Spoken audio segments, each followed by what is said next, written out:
Hello student, I am Abhinandan Kumar. Welcome to my YouTube channel AB tutorial. दोस्तों, आज हमने वैसा एक टॉपिक लेकर आया हूँ जो आपके यूट्यूब चैनल पर नहीं मिलेगा।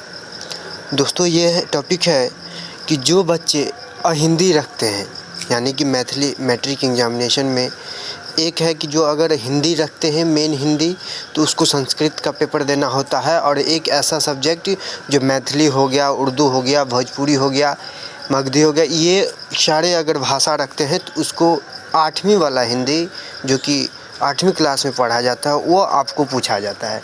तो उसका एग्ज़ाम कल है, तो हमने कुछ जो मेरे समझ से अच्छा लगा है हमने उलाया हो। तो देखिए, पहला क्वेश्चन है कि तू जिंदा है तो ज़िंदगी की जीत पर यकीन कर। एक कविता है, तू जिंदा है तो ज़िंदगी पर जीत पर यकीन कर, कहीं है स्वर्ग तो उतार ला ज़मीन पर। यह कविता किसके द्वारा लिखा गया है? तो यह कविता शंकर शैलेंद्र जी के द्वारा लिखा गया है। तो शंकर शैलेंद्र जी के द्वारा ये लिखा गया है। तो इसको ध्यान रखना है। आपको पूछ देगा कि तू जिंदा है तो ज़िंदगी पर जीत पर यकीन कर, यह क्या है? तो यह एक कविता है और किसके द्वारा लिखा गया है? शंकर शैलेंद्र पर लिखा गया है। इससे यह भी पूछ देगा कि यह पंक्ति किसके द्वारा, किस कविता से लिया गया है? तू जिंदा है तो ज़िंदगी पर यकीन कर, कहीं है स्वर्ग तो उतार ला ज़मीन पर, ये गम किया और 4 दिन, ये सितम किया और 4 दिन, ये दिन भी जाएंगे गुजर गए 1000 दिन। ठीक है, इसी टाइप का आपको एक पंक्ति दिया जाएगा, या तो उसका अर्थ स्पष्ट करने के लिए दिया जाएगा, और नहीं तो पूछ देगा कि यह लाइन जो है सो कहाँ से ले लिया गया है। तो दोनों चीज़ आप लोग को ध्यान रखना है कि तू जिंदा है तो ज़िंदगी पर जीत पर यकीन कर, ये इसका लेखक कौन है? तो शंकर शैलेंद्र है। तो चलिए दूसरा क्वेश्चन देखते हैं हम लोग। दूसरा कि ईदगाह कहानी का लेखक कौन है? चलिए, ईदगाह एक कहानी है, प्रेमचंद जी का लिखित कहानी है एक, ठीक है, जिसमें एक हामिद नाम का एक लड़का रहता है जो बहुत ही अभावग्रस्त लड़का रहता है। उसकी माँ नहीं रहती है, वो उनके बाबूजी का हैजा से उनकी मृत्यु हो गई रहती है, और अमीना उसकी दादी की नाम रहती है। तो पूछ देगा कि उनकी हामिद की दादी का नाम क्या था? तो अमीना नाम था। एक ईद का रहता है, ईद के जो रोज़ा टूटता है उस दिन, लास्ट रोज़े के दिन जो ईद का मेला लगता है, उस मेले में हामिद 3 कोस पूछ दे कितना कोस दूर, ये 3 कोस दूर पैदल मेला देखने जाता है, और उसमें जो घटना घटती है उसी के बारे में इसमें बताया गया है। ठीक है, ये 3-4 बातें आप लोग को याद रखना है कि ईदगाह कहानी का लेखक कौन है? तो प्रेमचंद्र है। ठीक है, इसमें इसका मेन कौन है? हामिद है, और हामिद का एक दादी का नाम है अमीना। ठीक है, ये दोनों बात याद रखिएगा। हामिद क्या खरीदता है? तो चिमटा खरीदता है। ध्यान रखिएगा कि हामिद उस कहानी में, और सारे बच्चे बहुत सारे खिलौने खरीदते हैं, लेकिन हामिद चिमटा जो रोटी सेकने वाला है तो वो खरीदता है। वो इसी कहानी में यह दिखाया गया है कि एक अभावग्रस्त बच्चा कैसे एक बड़ों की भांति सोचता है।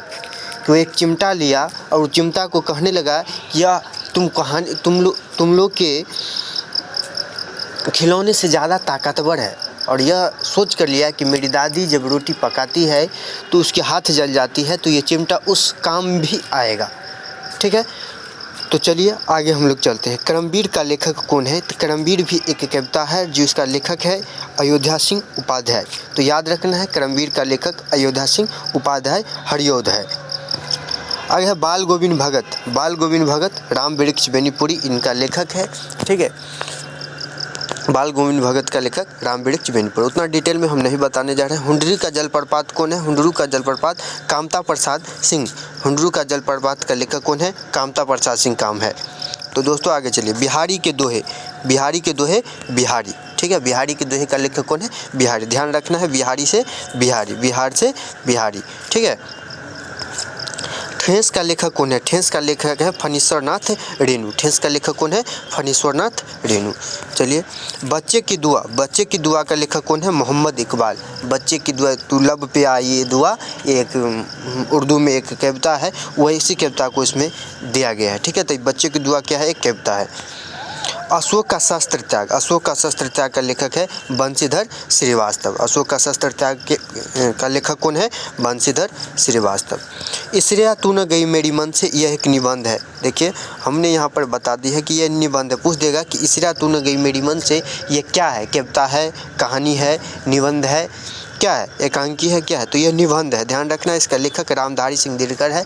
रामधारी पूछ देगा कि रामधारी सिंह दिनकर जी का संबंध किस राज्य से है, तो रामधारी सिंह दिनकर जी का संबंध अपने राज्य बिहार से है, और बिहार के एक बेगूसराय जिला है, वहाँ से इनका संबंध रखते हैं। चलिए, कबीर के पद, कबीर के पद क्या है, एक कविता है, ठीक है। कबीर के पद, काल करी सो आज कर, आज करी सो वो पल में पड़ ले होगी, बहुरी करेगा कब, जो ये एक दोहा है। बड़ा हुआ तो क्या हुआ, जैसे पेड़ खजूर, पंछी की छाया नहीं, फल ला गया तो दूर। इस प्रकार का इसमें कविता बताए हैं, दोहा है, दोहा ध्यान लिखिए। अगर क्या है तो ये दोहा है। देखिए, विक्रमशिला क्या है, विक्रमशिला पापूबिसली क्या है, विक्रमशिला एक विश्वविद्यालय होता है जिसपे धर्मपाल शासक धर्मपाल ने विक्रमशिला विश्वविद्यालय की स्थापना की थी, उन्हीं के बारे में है। जो विक्रमशिला कहाँ है, तो ये विक्रमशिला भागलपुर में है, ठीक है। विक्रमशिला विश्वविद्यालय भागलपुर में है। उसी विश्वविद्यालय के बारे में आपको इसमें बताया गया है। जो पापूबीबीसी से पाठ्य पुस्तक विकास समिति पापूबी का फुल फॉर्म हुआ, एक निबंध है, यह भी ध्यान आप लोग को रखना है। क्या, दीदी की डायरी, दीदी की डायरी भी पापूबीसी से है, ठीक है। दीदी की डायरी की मतलब इसमें डायरी लिखा जाता है, रोज़ क्या करता नहीं करता, ये सारे की बात में। पीपल के लेखक कौन है, पीपल भी एक कविता है, ठीक है। पीपल भी क्या है, एक कविता पूछ देगा, पीपल क्या है, तो पीपल भी एक कविता है जिसके लेखक गोपाल सिंह नेपाली जी है। पीपल के लेखक कौन है, गोपाल सिंह नेपाली।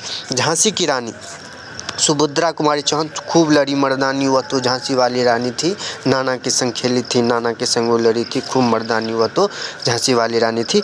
यह एक कविता है, उन्हीं के बारे में है, सुभद्रा कुमारी चौहान जी लिखे हैं, ठीक है।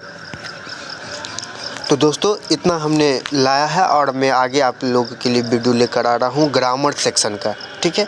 उतना संभव नहीं है कि हम सारे एक एक लेसन मैं आपको बता पाऊँ, हर एक क्वेश्चन डिटेल में बता पाऊँ, लेकिन हमने कोशिश किया है कि इससे आपको बहुत ज़्यादा मिल जाएगा। जैसे हमने अमीना के बारे में बताया, हामिद के बारे में बताया, हाँ,